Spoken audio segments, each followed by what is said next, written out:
ladies and gentlemen, Ronald Ray here, your boy with a cornbread accent. Welcoming you to this week's episode of the WWE Raw Recap Show. Appreciate everybody tuning in. This week's Raw at the Ohio State University got to see the crowning of a new WWE World Women's Champion. Also got to see some more build up for the France Backlash Premium Live event. Almost said pay per view. Caught myself. Anyway, before I get started, hey, if you like it, click the like button, leave a comment, let me know what you thought about this week's Raw, and be a champ and click on that subscribe button. With all that BS out of the way, let's let it rip. All right, kicking things off on this week's edition of Raw is Jey Uso. He came out to get applause from the crowd, which is a good thing.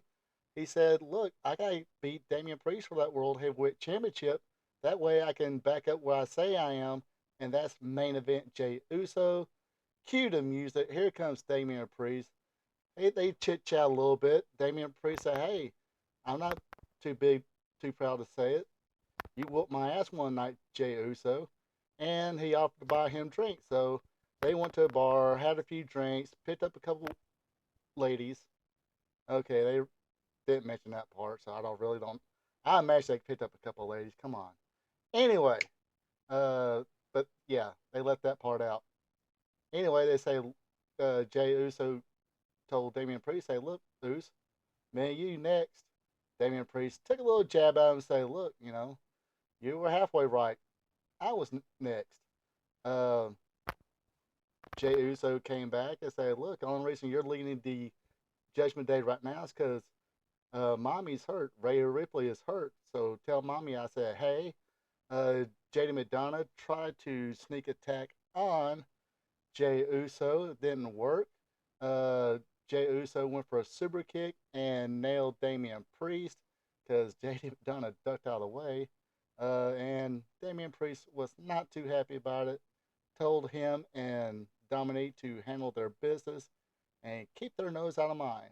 All right, the first match of the night was for the WWE World Tag Team Championship. It was DIY facing the champions, the Awesome Truth. Like I said, not bad belts. A lot better than what they had before. I will give the nod to the new SmackDown belts. They do look a whole lot better. Anyway, good match here. The end sequence was Truth got tagging the Miz. He came in, clean house a little bit, and was had the advantage until Tommaso Ciampa countered a springboard move with a knee. Uh, John, or excuse me, uh, excuse me. Truth came in doing his John Cena impression until he had a Gargano super kick. Got a pedigree for two. They will actually hit the meet in the middle finishing maneuver for a two count, but uh, like I said, it was just a two count. Miz came in, took care Champa or Gargano, and then they hit their finisher, the crap, what was it called? The Truth Crushing Finale. Sorry, a little distracted here. Anyway, yes, hit the Truth Crushing Finale. Champa was not happy at all. Walked away, refusing to shake the hands of the victors. Uh, Looks like it's time for either DIY to turn heel as well, or another DIY split and a feud between Gargano and Champa. All right, next up, the Imperium make their way to ring.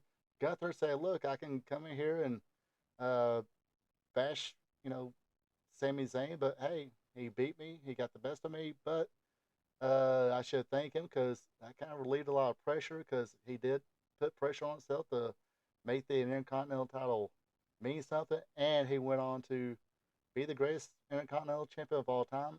Held it for more days than anybody else, 666.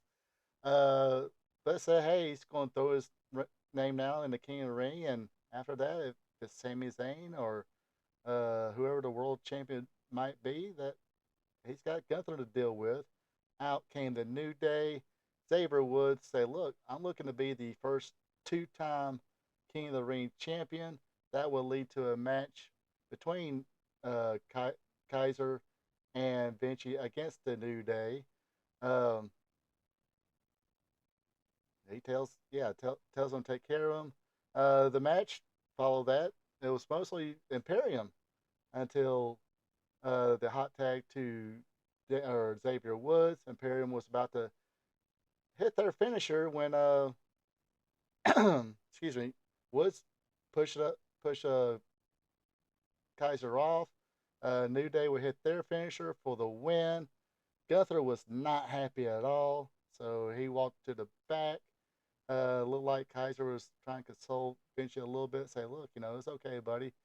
This shit happens sometimes." And of course, that was a ruse, and Kaiser wound up attacking Vinci and beat the heck out of him. Put a serious whooping on him. And once Kaiser went to the back, we seen a smiling Gunther who was also happy about, Kaiser finally taking care of Vinci. All right, next segment up, Drew McIntyre makes his way to the ring, tells the cameraman, hey, don't look up my skirt or kilt, excuse me, and kind of berate the fans a little bit, say, look, this kind of like a bad relationship here, me and wrestling. Basically did the same uh, uh, Ziggler, uh, Dolph Ziggler promo. I think he kind of said the same thing he did. Wrestling and him was like a bad relationship sometimes. He of course is Nick Nemeth now in TNA, but it sounded a lot like that promo. I believe it was Dolph Ziggler.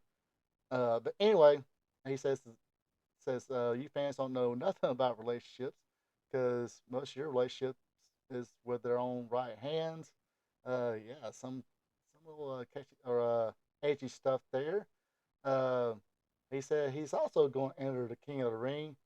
That brings out Sheamus. Sheamus comes out and says, "Hey, dude, the only thing you got to blame is blame yourself. Uh, you're in this thing with CM Punk over some social media spat. Of course, Drew would come back and make fun of his weight and all that. This would bring up the next match, which was Shinsuke Nakamura versus Sheamus. Uh, Decent little match here, back and forth.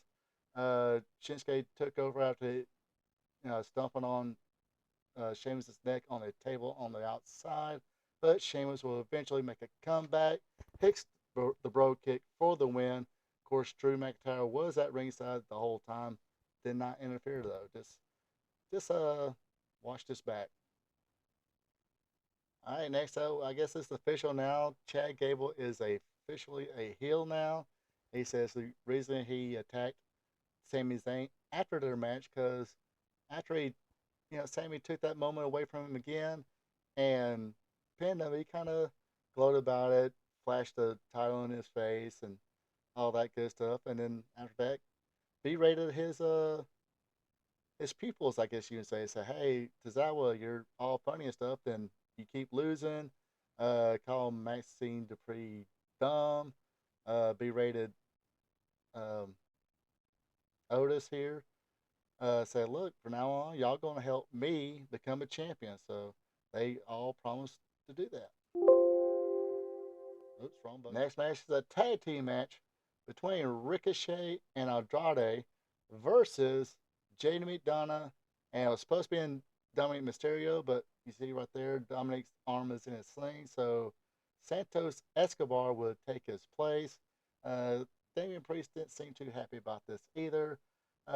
Ricochet and Andrade had the early advantage until Dominique got involved. End of the match, seeing Ricochet drop a leg after Escobar hit the Super Hurricanrana on Ricochet, but that leg wound up landing on JD. Andrade got rid of Escobar, pinned uh, pin on or Santos, and after that, that's when Damian Priest hit the ring, gave the out or Razor's Edge to Ricochet, the South of Heaven to Andrade, and say, look, that's how you take care of business. All right, now it's main event time is the Battle World to determine the new WWE World Women's Champion, or Women's World Champion, excuse me. Becky Lynch comes out first. Few people, you got Zoe Stark, Shayna Baszler, uh, Maxine Dupree's in there, who made a good showing of herself. She would eliminate both Candice LeRae and Indy Hartwell. Becky Lynch would eliminate Piper Niven. She was not happy about it. And in the course of uh, Piper Niven, Piper Niven pulling Becky Lynch out, placing her on the table, smacking her around a little bit. Her and Nia Jax got into it. Nia Jax gave Piper Niven a Samoan drop right on the table on top of Becky Lynch. So, of course, no way, no way Becky Lynch should come back right. Well, we were wrong. The last three females into this was Nia Jax, uh, Liv Morgan, and Becky Lynch. Becky Lynch and Liv Morgan finally say, "Hey, look, let's team up a little bit and eliminate Nia Jax," which they did. That left Liv Morgan and Becky Lynch. Uh, Becky Lynch with the manhandle on the apron would help with eliminate Liv Morgan. So your winner and new WWE Women's Champion is Becky Lynch.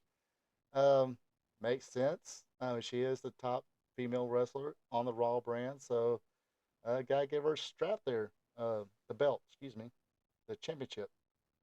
Uh, that can be taken badly if I said strap. But anyway, so she is the champion. Like I said, it makes sense. Uh, the show overall was pretty decent.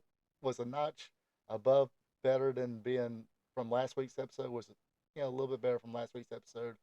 Uh, did keep my attention a little bit better. Uh, Hopefully they're not taking too many chances of changing too many people, heel, baby face, stuff like that. But who's to say who's me to say if he's doing wrong? Triple H right now is doing pretty good at the creative end, but yeah, um, so definitely gonna sit there and just watch, see what happens. Uh, Let the cook cook. That's what I say. That does it for me for this week's edition of WWE Raw Recap. Appreciate everybody watching.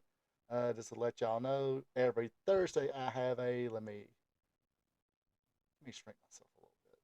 That doesn't sound right either. Anyway, every Thursday, 8 p.m. Eastern, 6 p.m. Mountain, 5 p.m. Pacific, 7 p.m. Central, 9 a.m. Friday morning in Japan, 5 a.m. Friday morning in India. Is Spot Show live stream with me, Ronald Ray, which I talk about more about current stuff. This week, going to talk about the TNA Rebellion pay per view results, AEW Dynasty pay per view results. Also, hit some WWE news as well. Then on Fridays, it is Wrestling Gold Friday night, another live stream I started where I talk about classic stuff. Just do a um, what happened on this week be what happened on April 26th through history. Um, just a little bit news bits here and there from April 26th. Also, I'll be doing a watch along featuring Portland wrestling this week. Uh, like I said on my Tuesday wrestling trivia Tuesday, never got to see. And well, actually, I did mention this on my classic classic wrestling reminiscing Portland wrestling. I didn't watch a lot of Portland wrestling. Maybe a match or two here. That was because of Pro Wrestling This Week at the time, hosted by Joe Pensino and Gordon Soley. So never really seen a full episode of Portland wrestling. So should be interesting. Definitely will give my opinion and uh, maybe a little tidbits here about the stars there at Portland, what they did after that, maybe a little before that. Give you what I know as a fan about the stars of Portland wrestling. So definitely tune in there. It's every Friday night, 8 p.m. Eastern, 7 p.m. Central, 6 p.m. Mountain. 5 p.m. Pacific, 9 a.m. Saturday morning in Japan, and 5 a.m. Saturday morning in India. Well, that does it for me this week. Hope you folks have a good one and take it easy. Hey there, thank you for checking this out. If you enjoyed it, share with friends, drop a like button, leave a comment. Also, be a champ and hit that subscribe button. You can also check me out on social media, Facebook at Ronald Ray, on X or Twitter is RPATRPTV46. Until next time. So long from the peach state of Georgia.